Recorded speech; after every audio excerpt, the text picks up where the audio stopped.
Hello, Tyrannicon viewers. This is a commentary over my short horror film, The Insane. Now, if you haven't seen the film yet, click the link that's below right now and go watch it, because this will totally spoil it and wreck it if you watch the commentary version first. It was just a lot of people asking questions, and I figured there'd be a lot of questions, and there's a lot of people making statements that are untrue about the film, so I figured I'll do this to put right any wrongs, as it were. I wrote this film way back in November 2005, and I was making lots of short films at the time with the goal to get into the film business, obviously, as I'd made about 5 shorts before this, of which a few of them were really awful because I was just starting out, and one of them was okay. It was called Gangman. It was like this big epic wildlife documentary spoof about gang culture. I might upload that at some point, but it needs re-editing. It's on for too long, and it's too dark too. You can't make out fuck all. The voiceover you can hear on the film is not the actor who plays the lead. That's a guy called James Spofford. The actor, he's a guy we found just doing auditions, you know, in the northwest of England, and he was from Liverpool. We found him, but he had a Scouse accent and stuff, so a lot of people outside of Liverpool can't understand the Scouse accent for some reason, so we had to find someone else to do the voice. And the voiceover for English Tyrannicon fans, anyone outside of England probably won't know what the hell I'm talking about, but the voiceover is Nasty Nick Cotton from EastEnders, you know, the actor who plays Nasty Nick. So obviously if you don't know what the hell EastEnders is, you won't know who that is, but we knew someone that knew him, so we managed to get him to do us this favour and do this voiceover for us. John Altman is his name, who played Nasty Nick. And he's got actually on his IMDB, he was in Return of the Jedi somewhere, and he was in American Werewolf in London as well. So he's done some stuff. But the whole idea for this film didn't come from the twist ending where this guy's the killer. The reason I wanted to make this film, the reason I came up with it, is because the Xbox had just come out at the time. And Condemned, I saw footage for this new game, Condemned, that was coming out. And I sort of checked it out. It was this guy running around with melee weapons like crowbars and pipes, beating the shit out of these crazy people in, you know, dodgy places like subways and dilapidated buildings and stuff. And I just thought, I didn't know anything about the game. I hadn't played it. I just saw footage from a review. I didn't even see a review. I just saw some gameplay. And I thought, that's fucking quite cool and moody.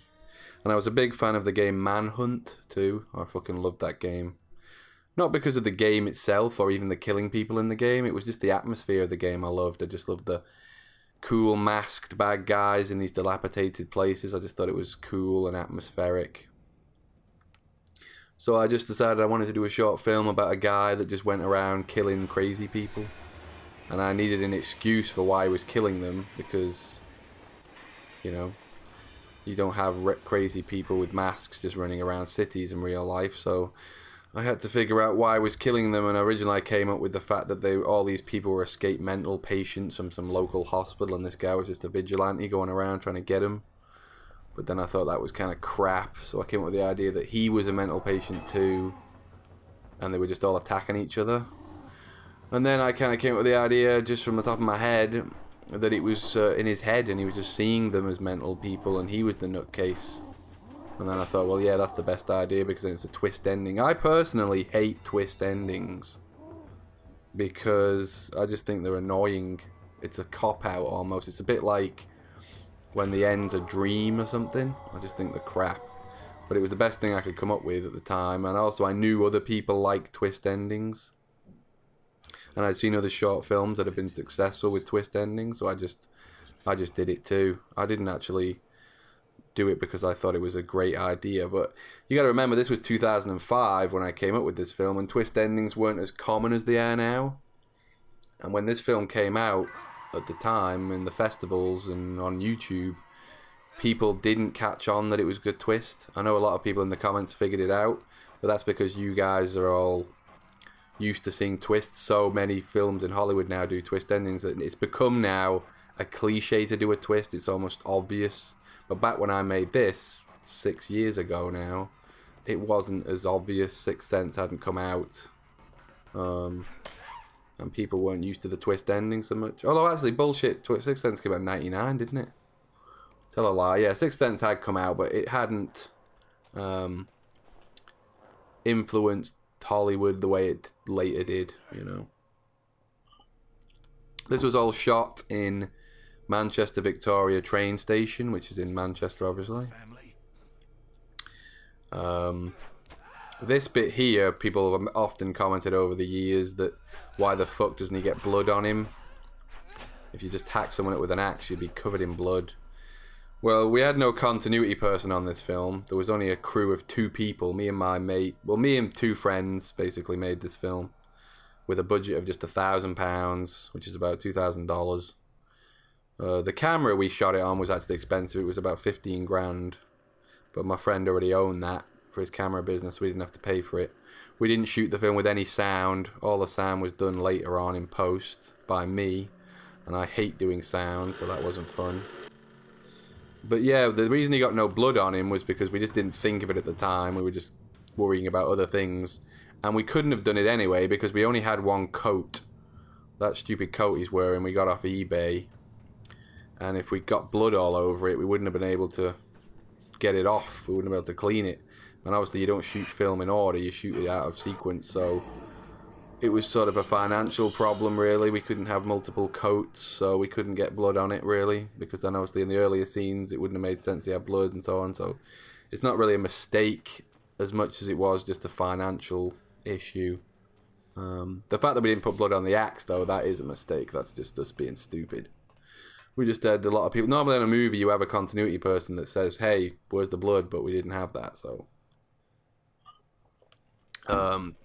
that's a real chainsaw we got off of eBay. Very dangerous. We were fucking around with this chainsaw. That's the MEN Arena, where many big pop stars do concerts and stuff, where we are there. They gave us permission, obviously. We got permission to shoot in the whole of this place. We used to we shot the whole film in about 2 weeks.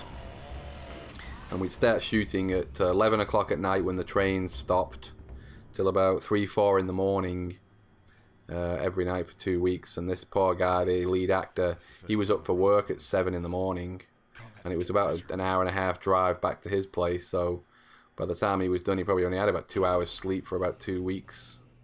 So he was a real trooper, he was a real good guy. Couldn't have done the film without him. This whole area here under this is actually under the train station. All these weird tunnels and this whole sequence at the end here is all underneath the train station for real. It was all barred off, and we had to actually tip the security guard to let us in there. And there were certain places we couldn't go. It was actually very creepy for real in there, and it was abandoned. It was supposed to be haunted, which is bullshit, of course. But yeah, we actually, this sequence wasn't in the script. We just sort of made this up when we found out we could get into these tunnels. We were just like, well, we've got to shoot in here because it's just too cool. The guy with the chainsaw, of course, is based on the Resident Evil 4 bad guy with the chainsaw. Just a blatant rip-off. Although he himself is a rip-off of Jason from Friday the 13th Part 2. He didn't have the hockey mask when he first showed up. He had a bag on his head like that. So I'm assuming that's where Resi got the idea from. So we're all ripping each other off. Plus, I think that kind of bag on the head thing is kind of like an executioner's mask, probably back in the fucking medieval times too, so that's where Jason probably got the idea. So everybody rips everybody off. A lot of the times the axe he was swinging around was a cardboard axe that my dad made. Because the real axe was real. That's a real fire axe, because we had a friend from the family who was a fireman. He gave us the axe. We had to give it back, of course.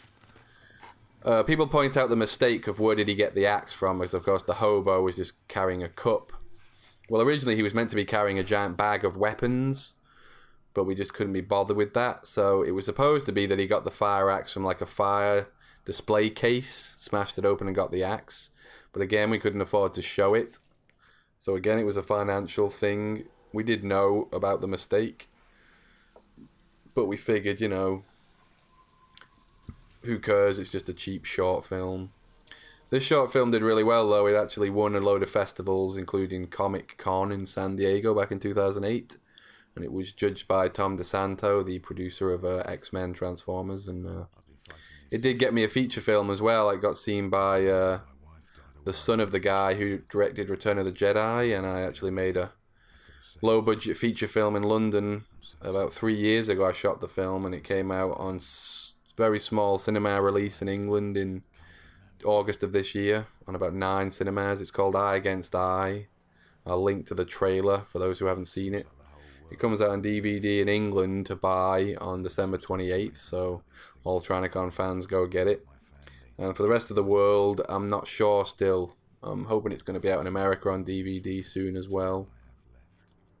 Obviously that newspaper there, we made it ourselves on real newsprint and stuff. I'm sick of the sight of this film, obviously. I made it years ago now, and but I just thought it'd be quite cool to show you guys it, because it's Halloween and all the rest of it. That basement where he kills his wife, that's my nan's basement. She lives in a really, or she did live in this creepy old house that scared the shit out of me when I was a kid. I kind of like, this film I'm not that fond of anymore. 6 years ago I made it. I could make it 1 billion times better now, obviously. I'm a much better filmmaker than I was back then. But considering it only cost £1,000 and we shot it in 2 weeks with a crew of just 2 people, we had no help on it, no professionals. It was just all friends fucking around. It turned out pretty good, and it did quite well for me. It actually got seen by Hollywood a couple of times. It got seen by the vice exec of Miramax, who wanted me to write a script for them, but I couldn't at the time. I was making the movie. And it also got seen by United Talent Agency, which is one of the biggest agencies in Hollywood. Johnny Depp's with them, for example. And they wanted me to send them some scripts and stuff, which I did. I sent them a horror script I'd written. But they were moaning that horror at the time wasn't selling very well, so they didn't really take it anywhere. But they liked the script, so that script is currently what I want to direct next, and it is floating around Hollywood. A few big people have got it at the minute, so fingers crossed. But yeah, I hope you guys liked the film. I probably missed out a bunch of other questions, but check out future Tyrannicon stuff coming soon, including the next battle vid. See you later.